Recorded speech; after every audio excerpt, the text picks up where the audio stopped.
War of the Worlds by H.G. Wells. Book 2, Chapter 10, The Epilogue. I cannot but regret, now that I am concluding my story, how little I am able to contribute to the discussion of the many debatable questions which are still unsettled. In one respect I shall certainly provoke criticism. My particular province is speculative philosophy. My knowledge of comparative physiology is confined to a book or two, but it seems to me that Carver's suggestions as to the reason of the rapid death of the Martians is so probable as to be regarded almost as a proven conclusion. I have assumed that in the body of my narrative. At any rate, in all the bodies of the Martians that were examined after the war, no bacteria except those already known as terrestrial species were found. That they did not bury any of their dead, and the reckless slaughter they perpetrated, point also to an entire ignorance of the putrefactive process. But probable as this seems, it is by no means a proven conclusion. Neither is the composition of the black smoke known, which the Martians used with such deadly effect, and the generator of the heat rays remains a puzzle. The terrible disasters at the Ealing and South Kensington laboratories have disinclined analysts for further investigation upon the latter.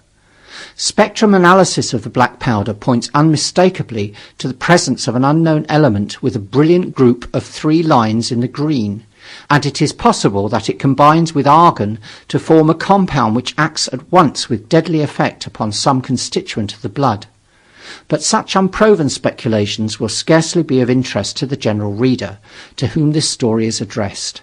None of the brown scum that drifted down the Thames after the destruction of Shepperton was examined at the time, and now none is forthcoming. The results of an anatomical examination of the Martians, so far as prowling dogs had left such an examination possible, I have already given. But everyone is familiar with the magnificent and almost complete specimen in spirits at the Natural History Museum, and the countless drawings that have been made from it. And beyond that, the interest of their physiology and structure is purely scientific. A question of graver and universal interest is the possibility of another attack from the Martians. I do not think that nearly enough attention is being given to this aspect of the matter.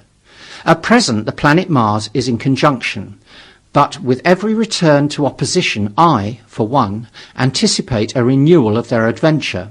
In any case, we should be prepared.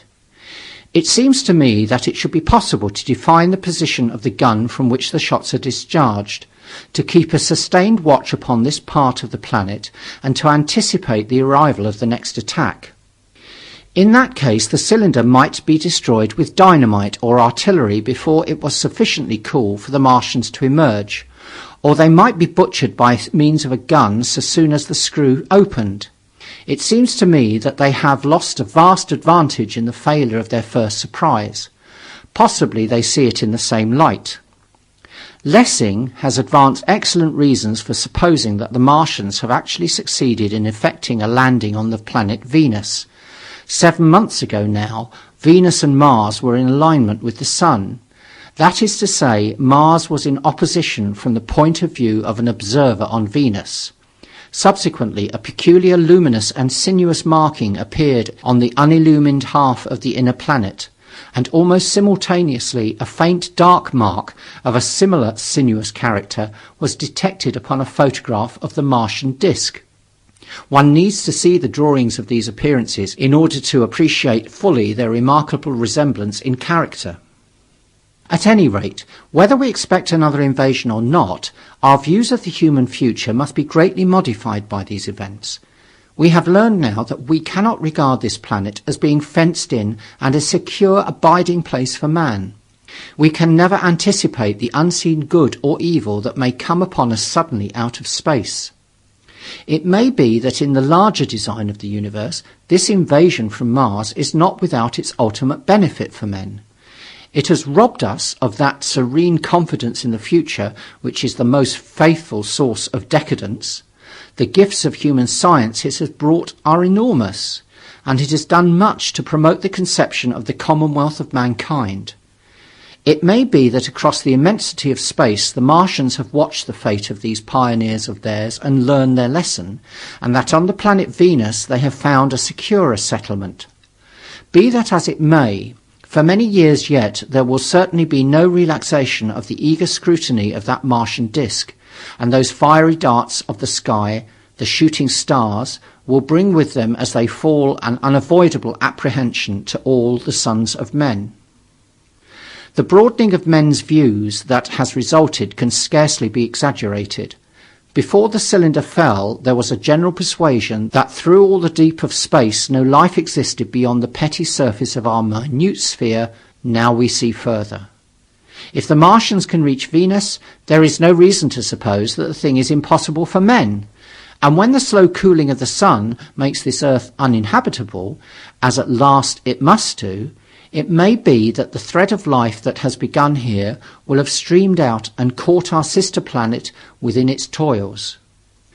Dim and wonderful is the vision I have conjured up in my mind of life spreading slowly from this little seedbed of the solar system throughout the inanimate vastness of sidereal space. But that is a remote dream. It may be, on the other hand, that the destruction of the Martians is only a reprieve. To them, and not to us, perhaps, is the future ordained. I must confess the stress and danger of the time have left an abiding sense of doubt and insecurity in my mind. I sit in my study writing by lamplight, and suddenly I see again the healing valley below set with writhing flames, and feel the house behind and about me empty and desolate. I go out into the Byfleet road, and vehicles pass me, a butcher boy in a cart, a cab full of visitors, a workman on a bicycle, children going to school, and suddenly they become vague and unreal, and I hurry again with the artilleryman through the hot, brooding silence. On a night, I see the black powder darkening the silent streets, and the contorted bodies shrouded in that layer. They rise upon me, tattered and dog-bitten. They gibber and grow fiercer, paler, uglier, mad distortions of humanity at last, and I wake, cold and wretched, in the darkness of the night. I go to London and see the busy multitudes in Fleet Street and the Strand, and it comes across my mind that they are but the ghosts of the past, haunting the streets that I have seen silent and wretched, going to and fro, phantasms in a dead city, the mockery of life in a galvanized body. And strange, too, it is to stand on Primrose Hill, as I did but a day before writing this last chapter, to see the great province of houses, dim and blue through the haze of smoke and mist, vanishing at last into the vague lower sky, to see the people walking to and fro among the flower beds on the hill, to see the sightseers about the Martian machine that stands there still, to hear the tumult of playing children, and to recall the time when I saw it all bright and clear-cut, hard and silent, under the dawn of that last great day. And strangest of all is it to hold my wife's hand again, and to think that I have counted her, and that she has counted me among the dead. End of chapter 10. End of War of the Worlds.